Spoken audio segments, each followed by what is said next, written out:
अस्सलाम वालेकुम नाज़रीन, आज हम बात करेंगे कि बोन फ्रैक्चर के बाद सबसे बेस्ट डाइट क्या है, जिससे आपकी बोन्स जल्दी से जल्दी रिकवर कर सकें। या फिर अगर आपने किसी मेजर बोन फ्रैक्चर के लिए कोई सर्जरी करवाई है, तो इसके हीलिंग प्रोसेस को हम कैसे तेज़ कर सकते हैं? कौन सी ऐसी चीज़ें हैं जिनको हमने अवॉइड करना है और कौन सी ऐसी चीज़ें हैं जिनको हमने इस्तेमाल करना है? आपकी हड्डी फ्रैक्चर हो चुकी है और आप चाहते हैं कि ये जल्दी से जल्दी हील हो जाए। पहली चीज़ जिसको आपने अवॉइड करना है वो है शुगर। कोशिश करनी है कि sugar and sugar containing products यानी चीनी और चीनी से बनने वाली जितनी भी चीज़ें हैं, उनका आपने इस्तेमाल कम करना है और ऐसे फ्रूट्स जिनमें बहुत ज़्यादा मीठा है, उनका इस्तेमाल भी आपने कम करना है। किसी भी तरह के बोन फ्रैक्चर के बाद हमारी बॉडी खुद ब खुद हीलिंग का प्रोसेस स्टार्ट कर देती है। इस प्रोसेस के दौरान बहुत ज़्यादा मिकदार में मैक्रोफेजेस इस्तेमाल होते हैं और मैक्रोफेजेस उनमें बहुत ज़्यादा शुगर की मिकदार से मुतासर होते हैं, इनका काम स्लो हो जाता है। आपने अक्सर नोट किया होगा कि जो शुगर के मरीज़ होते हैं, जिनमें डायबिटीज़ होती है, उनमें अक्सर जो वुंड हीलिंग है, जो हड्डियों का जुड़ना या किसी भी ज़ख्म की हीलिंग जो है वो बहुत डिले हो जाती है। उसकी यही वजह है। अब अगर आपकी हड्डी फ्रैक्चर हो चुकी है और उसके लिए आप सर्जरी करवाना चाहते हैं, तो इसमें आपको रिकमेंड करूँगा आप कम से कम 12 घंटे पहले फास्टिंग करें। सर्जरी करवाने के बाद भी कोशिश करें जितनी देर हो सके आप खुद को फास्टिंग में रखें, क्योंकि फास्टिंग से क्या होता है, खुद को भूखा रखने से क्या होता है कि आपके ब्लड में ग्लूकोज की मिकदार कम होगी, जिससे क्या होगा कि बॉडी में इन्फ्लेमेशन नहीं होती, क्योंकि शुगर की बहुत ज़्यादा मिकदार बजाते खुद इन्फ्लेमेशन का बायस बन रही होती है और हमारे वाउंड हीलिंग, हमारे ज़ख्म को सही होने में डिले कर देती है। हमारे यहाँ ट्रेंड बिल्कुल मुख्तलिफ है। जब भी किसी शख्स का बोन फ्रैक्चर होता है या फिर कोई ऑपरेट करवाते हैं बोन के लिए, तो हम उसके बाद क्या करते हैं कि पेशेंट को बहुत ज़्यादा खिलाते पिलाते हैं, बहुत ज़्यादा फ्रूट्स खिला रहे होते हैं। हमें दोबारा किसी अखाड़े में उतरना है या फिर कोई कबड्डी का मैच खेलना है।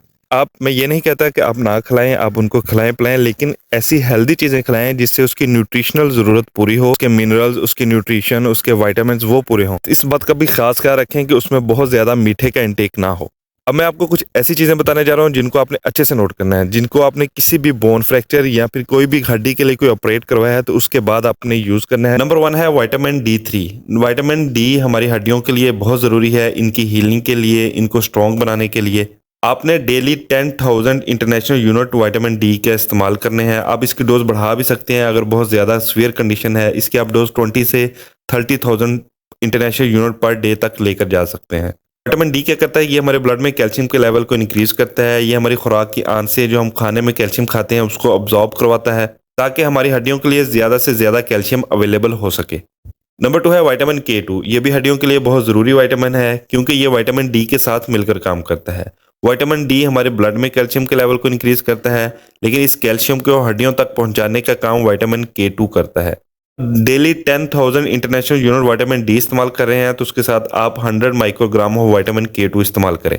जैसे आप विटामिन डी की डोज बढ़ाएंगे तो आपको साथ विटामिन K2 की डोज भी बढ़ानी होगी। बात का ख्याल रखें कि विटामिन K2 की एक फॉर्म MK7 आप वो इस्तेमाल करें, MK4 या MK2 इस्तेमाल मत करें। नंबर 3 है ऑर्गेनिक डेयरी प्रोडक्ट्स, यानी कि आप ये डब्बों वाली चीज़ है ये इस्तेमाल ना करें, बल्कि घर में बनी हुई चीज़ इस्तेमाल करें, जिसमें कैल्शियम बहुत ज़्यादा मिकदार में मौजूद होता है और ये हड्डियों के लिए, हड्डियों को हील करने के लिए बहुत ज़्यादा बेनिफिशियल है। नंबर 4 है वेजिटेबल्स। अब सब्जियों का ज़्यादा इस्तेमाल करें, क्योंकि इनमें बहुत ज़्यादा मिकदार में विटामिन C मौजूद होता है। विटामिन C हमारी बॉडी में कोलाजन बनाने के लिए बहुत ज़रूरी है और हड्डियों को बनाने, एक्टिव टिश्यू की फॉर्मेशन, इन सब में कोलाजन ही इस्तेमाल होता है। इसके अलावा सब्ज़ पत्तों वाली सब्जियां ज़्यादा इस्तेमाल करें, इनमें कैल्शियम बहुत ज़्यादा मिकदार में मौजूद होता है। नंबर 5 है वेट बेयरिंग एक्सरसाइज। आप ऐसी एक्सरसाइज करें जिसमें आपकी जो हड्डी फ्रैक्चर हुई है या जिसका ऑपरेट है उस पर थोड़ा थोड़ा वजन डालने की कोशिश करें, जिससे क्या होगा कि आहिस्ता आहिस्ता उसकी हड्डी पर स्ट्रेस बढ़ेगा, जिस स्ट्रेस को अडेप्ट करने के लिए आपकी हड्डी मज़ीद मजबूत होगी, अपने आप को मजबूत बनाएगी। 6 है ट्रेस मिनरल्स। हमारी हड्डियों में ना सिर्फ कोलाजन और कैल्शियम और इसके अलावा बाकी बहुत सारे मिनरल्स बहुत ज़्यादा मिकदार में मौजूद होते हैं, लिहाजा जैसा कि मैंगनीज, जिंक, इसके अलावा कॉपर।